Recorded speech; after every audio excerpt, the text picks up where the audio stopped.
السلام علیکم ورحمۃ اللہ وبرکاتہ نحمدہ ونصلی علی رسولہ الکریم اما بعد فاعوذ باللہ من الشیطان الرجیم بسم اللہ الرحمن الرحیم۔ آج ہم انشاءاللہ دنیا کی حقیقت کے بارے میں جانیں گے کہ دنیا کی حقیقت کیا ہے۔ دنیا جو ہے عربی زبان کا لفظ ہے جس کے معنی گھٹیا، کمتر، سادہ، حقیر یا بیکار۔ اس لفظ کے معنی ہی ہمیں بہت کچھ سمجھا رہے ہیں۔ دنیا کی اصل حقیقت ایک بیکار، گھٹیا یا کمتر چیز کے سوا کچھ نہیں ہے، جبکہ عام طور پر دنیا کے بارے میں لوگوں کی رائے اس کے بالکل متضاد پائی جاتی ہے۔ وہ یہاں کی زندگی اور اس کی نعمتوں کو ہی سب کچھ سمجھتے ہیں۔ وہ دنیا کی ظاہری آن بان اور شان و شوکت سے دھوکہ کھا جاتے ہیں، اس کی بھول بھلیوں میں گم ہو کر اپنا اصل مقصد حیات کھو بیٹھتے ہیں۔ دنیا کی محبت انسان پر اتنی حاوی ہوتی ہے کہ موت جیسی حقیقت کو بھی فراموش کر دیتا ہے۔ موت جس کے بارے میں اللہ تعالیٰ نے فرمایا، سورہ عنکبوت کی آیت 57 ہے، کل نفس ذائقۃ الموت، ترجمہ ہر نفس کو موت کا ذائقہ چکھنا ہے۔ اگر انسان اس بات کو یاد رکھے تو دنیا کو وہ عارضی ٹھکانہ سمجھے گا اور یہاں دل لگانے کے بجائے اگلی زندگی کی تیاری میں لگا رہے گا۔ انسان کی اس سے بڑھ کر نادانی کیا ہوگی کہ اس دنیا کی عارضی عیش و آرام کی خاطر آخرت کی دائمی اور مستقل زندگی کو نظر انداز کر دیا جائے۔ یہ تو دنیا پرست کا کانسیپٹ ہے کہ تم ایک ہی بار جیو گے اور ایک ہی بار جوان ہوگے، اور اس وجہ سے وہ اپنے آپ کو دنیا ہی میں کھپا دیتا ہے، جبکہ ایک مومن کا نظریہ حیات کچھ اور ہے جس کو ہم قرآن و حدیث کی روشنی میں سمجھنے کی کوشش کریں گے۔ زندگی جو ہے نا، دنیا کی زندگی ایک دھوکے کا سامان ہے۔ سورہ لقمان 33 میں اللہ رب العالمین فرماتے ہیں، ان وعد اللہ حق فلا تغرنکم الحیاۃ الدنیا، ترجمہ بے شک اللہ کا وعدہ سچا ہے، پس یہ دنیا کی زندگی تمہیں دھوکے میں نہ ڈالے۔ دنیا ایک خوبصورت محبوبہ کی طرح ہے جو دن بدن مزید نکھرتی ہے اور جوان ہوتی چلی جاتی ہے، اور اس کا چاہنے والا یعنی انسان، اس کا عاشق، اس کے عشق میں دن بدن کمزور اور بوڑھا ہوتا چلا جاتا ہے، اور پھر وہ اس کا ساتھ چھوڑ بیٹھتی ہے، اور یہ بے وفا دنیا اپنا دوسرا عاشق تلاش کر لیتی ہے جو زیادہ جوان اور اس سے زیادہ محبت کرنے والا ہے۔ سورہ تکاثر میں رب العالمین فرماتے ہیں، الہاکم التکاثر حتی زرتم المقابر، ترجمہ تم لوگوں کو زیادہ سے زیادہ اور ایک دوسرے سے بڑھ کر دنیا حاصل کرنے کی دھن نے غفلت میں ڈال رکھا ہے، یہاں تک کہ تم قبروں میں پہنچ جاتے ہو۔ یہ ہے دنیا کی زندگی کا دھوکہ جس کے بارے میں قرآن میں اللہ تعالیٰ نے ہمیں پہلے سے خبردار وارن کر دیا ہے۔ دنیا کی محبت انسان کو ایک آکٹوپس کی طرح جکڑ لیتی ہے۔ دنیا کی یہی بڑھتی ہوئی رغبت ہے جو انسان کو آخرت سے غافل کر دیتی ہے۔ یاد رکھیے، انسان کو ان دنیاوی نعمتوں سے کبھی بھی حقیقی خوشی میسر نہیں آتی، کیونکہ انسان کی لامحدود خواہشات، مزید سے مزید اور خوب سے خوب تر کی تلاش اسے اس دنیا میں چین و سکون حاصل نہیں کرنے دیتی۔ چین و سکون حاصل کرنے کا ذریعہ تو اللہ تعالیٰ نے قرآن پاک میں بیان فرمایا ہے، الا بذکر اللہ وتطمئن القلوب، سورہ رعد کی آیت 28 ہے، ترجمہ آگاہ ہو جاؤ، بے شک اللہ کے ذکر سے ہی دل اطمینان پاتے ہیں۔ مومن کو یہ دنیا ایک قید خانے کی طرح محسوس ہونی چاہیے، کیونکہ اسے اللہ کی بنائی ہوئی شریعت کے اندر ہی رہ کر اس دنیا سے فائدہ اٹھانا چاہیے، جبکہ کافر آزاد ہے، اس کے پاس نہ آخرت کا کوئی تصور ہے، نہ خالق کے سامنے جواب دہی کا کوئی احساس ہے، چنانچہ وہ حرام و حلال، جائز و ناجائز کی تمیز کیے بغیر لذت نفسانی کے سامان اور اپنی بے لگام خواہشات کی تکمیل کرتا چلا جاتا ہے۔ خواہشات کی اس دوڑ میں جو حاصل ہو جاتا ہے اس کی اہمیت ختم ہو جاتی ہے، اور نئی اور بہتر چیزوں کی کبھی نہ ختم ہونے والی تلاش شروع ہو جاتی ہے۔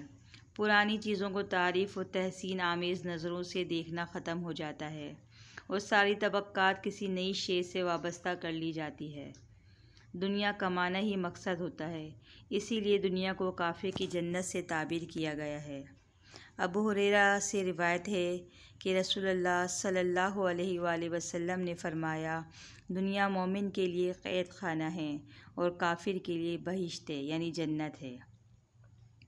خوب جان لیجئے کہ یہ دنیا کی زندگی اس کے سوا کچھ نہیں کہ ایک کھیل اور دل لگی اور ظاہری نمود و نمائش، زینت و آرائش، اور تمہارا آپس میں ایک دوسرے پر فخر جتانا اور مال و اولاد میں ایک دوسرے سے بڑھ جانے کی کوشش کرنا۔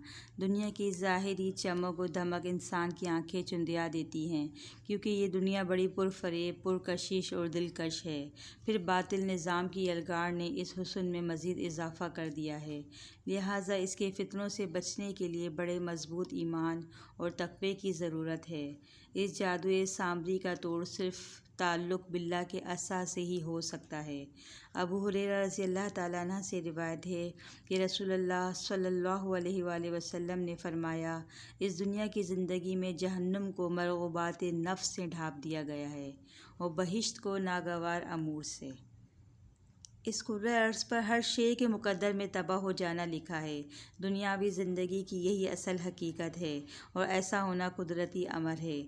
دنیا میں ہر شے کو زوال ہے۔ پھول جب شاخ سے جدا ہوتا ہے تو بتدریج سیاہ ہونے لگتا ہے اور بالآخر مرجھا جاتا ہے۔ حسین و جمیل تر و تازہ چہروں پر چند ہی سالوں کے بعد جھریاں پڑنے لگتی ہیں۔ خوبصورت عمارتوں اور گھروں میں 2-3 سال بعد ہی رنگ و روغن کی ضرورت محسوس ہونے لگتی ہے۔ نئی گاڑیوں کے ماڈلز اگلے سال پرانے ہو جاتے ہیں۔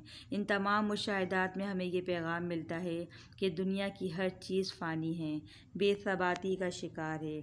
لوگوں کے لیے مرغوبات نفس، عورتیں، اولاد، سونے چاندی کے ڈھیر، نشان زدہ گھوڑے، مویشی اور زرعی زمینیں بڑی خوش آئند بنا دی گئی ہیں، مگر یہ سب دنیا کی چند روزہ زندگی کے سامان ہیں۔ حقیقت میں جو بہتر ٹھکانہ ہے وہ تو اللہ کے پاس ہے۔ اپنا مقصد حیات جاننے کے لیے دنیا یا آخرت، کسی ایک کا انتخاب کرنا ضروری ہے۔ اگر صرف دنیا کو ہدف بنایا تو آخرت کا یقیناً نقصان ہوگا، اور اگر آخرت کو اپنا نصب العین بنایا تو شاید دنیا کا تو وقتی نقصان ہو جائے، مگر اس کے صلے میں آخرت کا جو انعام ملے گا وہ ہمیشہ اور باقی رہنے والا ہوگا۔ عام مشاہدہ ہے کہ جس کو جتنا عرصہ کسی جگہ رہنا ہوتا ہے وہ اسی لحاظ سے اس کی تیاری کرتا ہے، تو کیوں نہ اس فانی زندگی کو چھوڑ کر آخرت کی ابدی زندگی کی تیاری کی جائے۔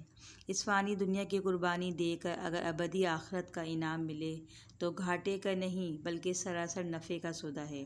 آخرت کی لازوال نعمتوں اور ابدی کامرانیوں کو نظر انداز کر کے ایسی بے وزن اور حقیر دنیا کو زندگی کا نصب العین بنا لینا حماقت نہیں ہے تو اور کیا ہے۔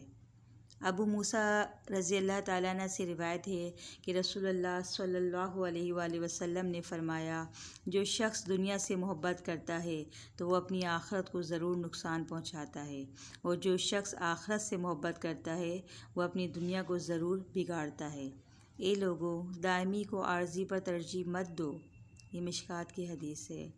قال رسول اللہ صلی اللہ علیہ وآلہ وسلم لا تتخذوا السیئۃ فترغبوا فی الدنیا۔ رسول اللہ صلی اللہ علیہ وآلہ وسلم نے فرمایا، تم دنیا کو اس طرح حاصل نہ کرو کہ اس میں منہمک یعنی مگن ہو جاؤ۔ اللہ اور ہمارے رسول صلی اللہ علیہ وآلہ وسلم نے دنیا سے رغبت نہ رکھنے کا جو حکم دیا ہے، اس سے مراد یہ نہیں ہے کہ آدمی ضروریات زندگی کی فراہمی اور رزق حلال کے لیے عالم اسباب کے تحت جدوجہد نہ کرے۔ واضح رہے کہ شریعت نے تجارت، صنعت، کاروبار، مکان وغیرہ بنانے سے منع نہیں کیا اور نہ ہی برا سمجھا، البتہ اس میں بے انتہا مشغول اور مگن ہونے سے روکا ہے، کیونکہ ان چیزوں کی حد سے بڑھی ہوئی محبت میں گرفتار ہو کر آدمی اللہ تعالیٰ کی یاد سے غافل ہو جاتا ہے اور دنیا کی دل فریب بہاروں میں کھو جاتا ہے۔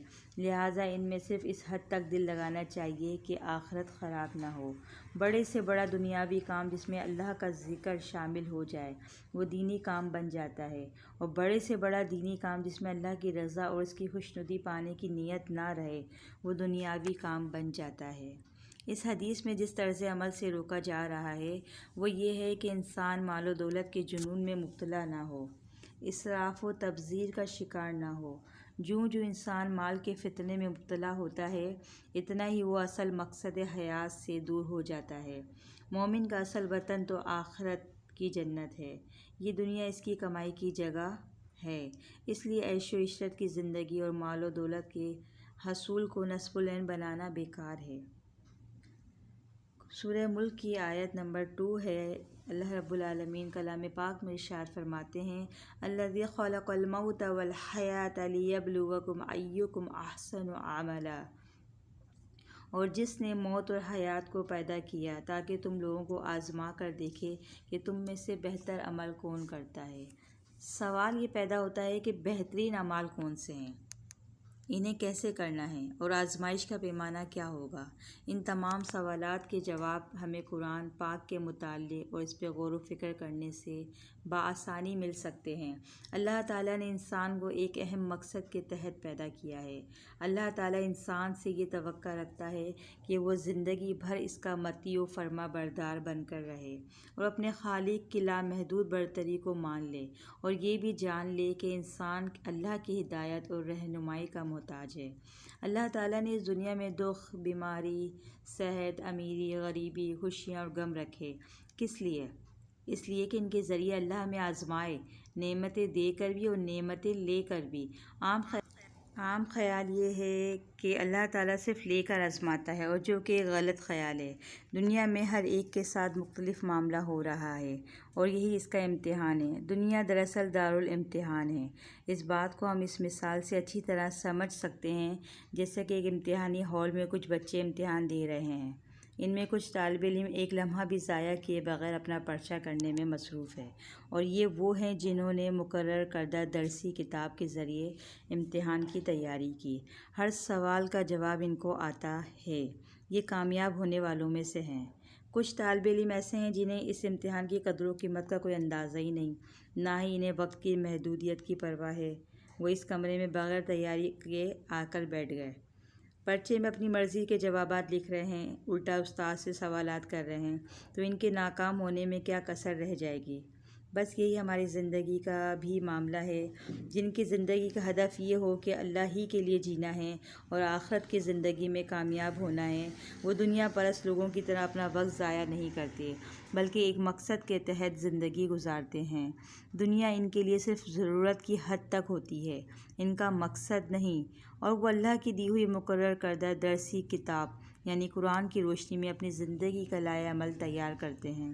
سوچیں کہ کتنی افسوسناک بات ہے کہ ہم میں سے کتنے ہی لوگ 70، 80 اور 90 سال کی طویل زندگی گزار کر اس دنیا سے چلے جاتے ہیں اور ایک دفعہ بھی اللہ کا کلام کھول کر جاننے کی کوشش نہیں کرتے کہ ان کی زندگی کا مقصد کیا ہے، اللہ نے ہمارے لیے اس میں کیا ہدایت دی ہیں، وہ کون سے احکامات ہیں جن کو پورا کرنے سے میرا رب خوش ہوتا ہے، اور کون سی ایسی باتیں ہیں جن سے وہ ناراض ہوتا ہے، کون سے ایسے صالح عمل یعنی اچھے عمل ہیں جن کو کرنے سے انسان اللہ کا مقرب بن سکتا ہے۔ آزمائش کے موقع پر ایک انسان کے لیے قرآن کیا پیغام دیتا ہے، توکل علی اللہ کا فائدہ کیا ہے، یہ باتیں وہی جاننا چاہے گا جو دنیا کے لیے زیادہ مشتاق ہو اور آخرت کے لیے بے فکر۔ اللہ تعالیٰ نے قرآن میں سورہ کہف میں بہت خوبصورتی سے ہمارا دنیا میں آنے کا مقصد واضح کیا ہے۔ سورہ کہف کی آیت نمبر 7 ہے اِنَّا جَعَلْنَا مَا عَلَى الْأَرْضِ زِینَةً لَهَا لِنَبْلُوَهُمْ أَیُّهُمْ أَحْسَنُ عَمَلًا۔ ترجمہ: یہ جو کچھ سر و سامان بھی زمین پر ہے، اس کو ہم نے زمین کی زینت بنایا ہے تاکہ ان لوگوں کو آزمائیں کہ ان میں بہتر عمل کرنے والا کون ہے۔ آپ نے دیکھیں قرآن و حدیث سے کتنے خوبصورت سے انداز میں دنیا کا ہم نے مختصر سا ایک ذائچہ لیا کہ دنیا اللہ کی نظر میں کیا ہے۔ دنیا اللہ کی نظر میں بے وقت، بے معنی ہے۔ اللہ سے دعا ہے کہ اللہ رب العالمین ہمیں اس فانی دنیا سے بچائے، اور ہمیں اللہ رب العالمین اپنی محبت کو ہمارے دلوں میں اتار دے تاکہ ہم جو بھی کام کریں اللہ کی رضا والے کام کریں، اللہ کو خوش کرنے والا کام کریں۔ دیکھیں یہ سب معاملہ اس وقت ہوگا جب آپ کوئی بھی کام کریں نا، چاہے نیکی ہو چاہے گناہ ہو، گناہ چاہے چھوٹا سا بھی ہو، یہ سوچ لیا کریں کہ میرا رب مجھ سے ناراض ہو جائے گا۔ اگر آپ کے دل میں یہ بات آ جائے گی تو کبھی بھی آپ کوئی بھی گناہ کرتے ہوئے 10 دفعہ سوچیں گے کہ میں یہ کام کر رہا ہوں، میرا رب مجھ سے ناراض ہو جائے گا۔ اس بات کو ہمیشہ اپنے ذہن میں رکھیں کہ میرا رب مجھ سے ناراض ہو جائے گا۔ اللہ کی رضا والے کام کریں، اللہ کو خوش کریں۔ یہ دنیا کچھ بھی نہیں ہے، بڑے بڑے اس دنیا میں آئے اور چلے گئے، اس دنیا کو خیر بات کہہ دیا۔ اللہ رب العالمین ہمیں اس دنیا کے مکر فریب سے بچائے اور ہمیں اپنی رضا کا طلبگار بنائے، اور ہم سے وہ کام لے لیں جو ہمیں ابدی جنتوں کا حقدار بنا دے۔ السلام علیکم ورحمۃ اللہ وبرکاتہ۔